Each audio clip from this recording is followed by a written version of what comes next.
Proper breathing techniques. Yes, it might seem a little bit too basic. You might think that it's not something that you need to really perfect. And it's like you breathe every minute of every day, multiple times, in fact. But if you do it right, and you try to perfect it, it's another one of those things where if you refine, you start to see exponential benefits. So how to breathe to stay well. Why nose breathing supports better health and how to do it.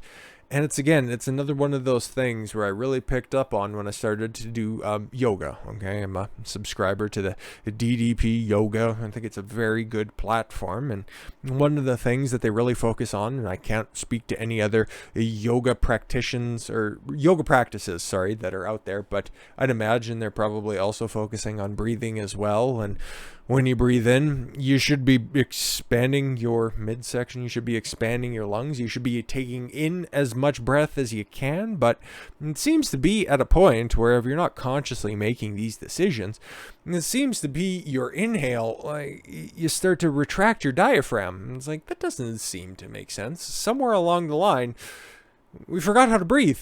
Because you take a look, you compare and contrast your breathing against a newborn kid, and you know what? When they inhale, their stomachs go up, okay? And I know that's not the proper place where the air goes, but just follow me. You just watch a kid breathe, and their chest and their stomachs, they go up, and then when they exhale, they go down. It's like, how do we lose that? Well, you work on it and you try to mitigate those effects. And the past 2 years have taught us anything that our well-being matters. Well, that's what we keep being told. As we head towards the end of 2021, one more week, more of us are taking proactive steps to stay well. At the same time, there's a growing interest in optimization and performance. Yes sir. Across sports, fitness, education, and business.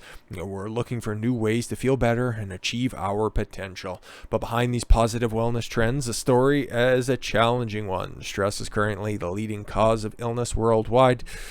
Stress, inflammation, contributing to between 75 and 90% of all human diseases. We're still battling the coof and anxiety caused by related political and economic considerations. All right, that's weird. So according to this dude's book, The Breathing Cure, develop new habits for a healthier, happier, and longer life. The advice to take a deep breath is often misguided. It doesn't talk about how you take that breath. Very important. It can perpetuate stress and cause less oxygen to reach vital systems in the body. When told to breathe deeply, many of us take a fast, hard gulp of air through an open mouth and into the upper chest. Yes, I agree with all of that. Unless you have a respiratory condition such as asthma, breathing is something that happens in the background. Since it carries on without help, we don't often pay it much attention. But somewhere along the way, the stresses of modern life have created a situation where many of us habitually breathe in more air than our body needs.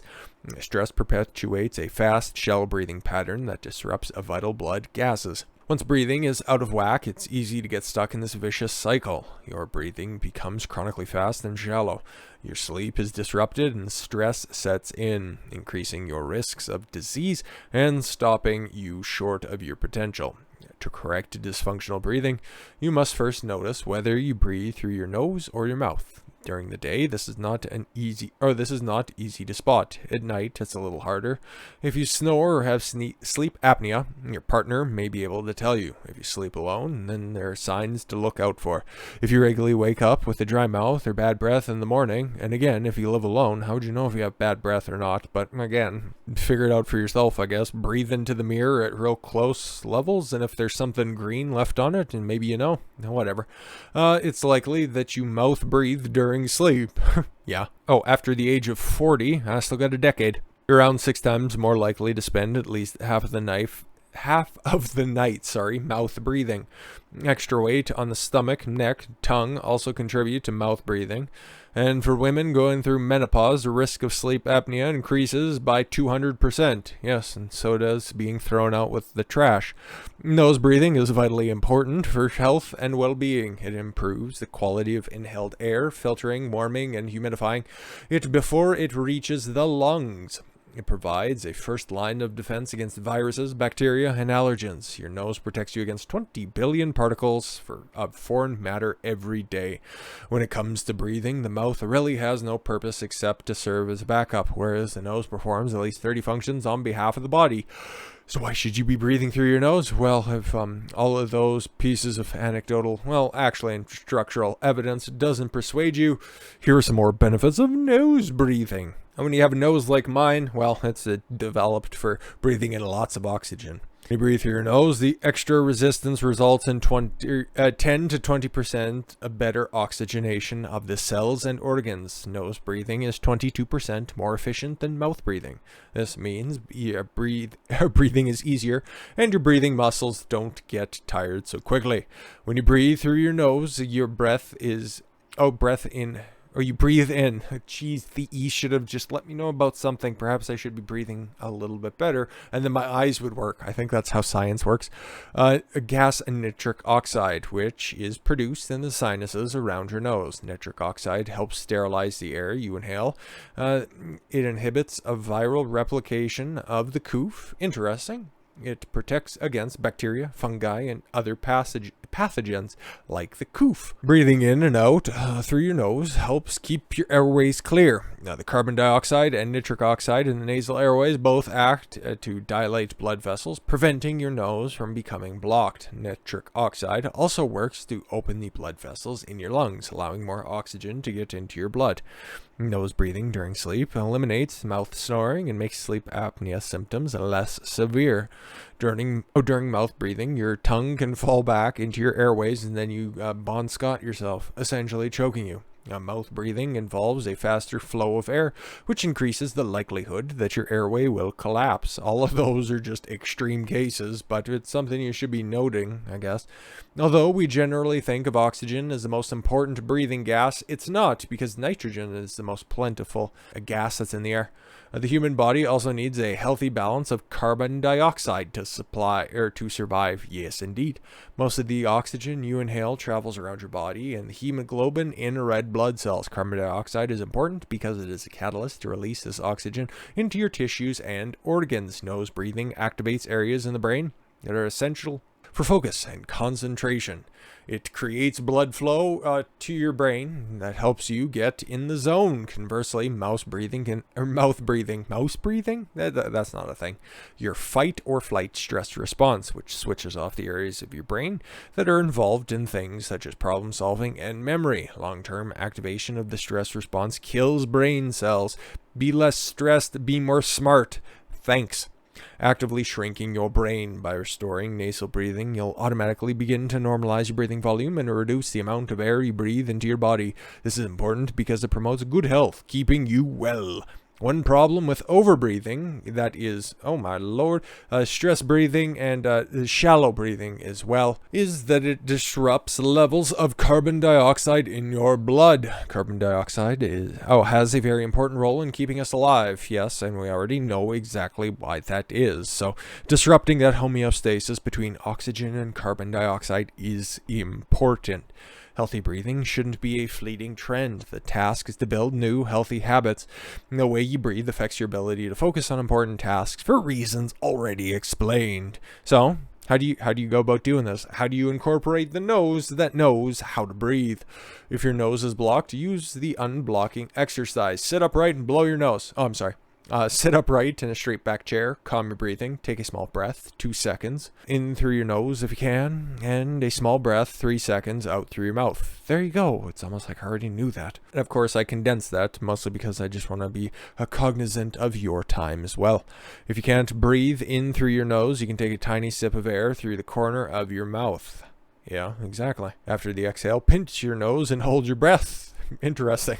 Keep your mouth closed. Gently nod your head up and down and sway your body from side to side until you can't hold your breath any longer. So choke yourself. Cool. David Carradine was trying this technique. Ancient reference. Now repeat the exercise until you can fully breathe through both nostrils. If your nose won't completely unblock, wait about a minute and repeat again.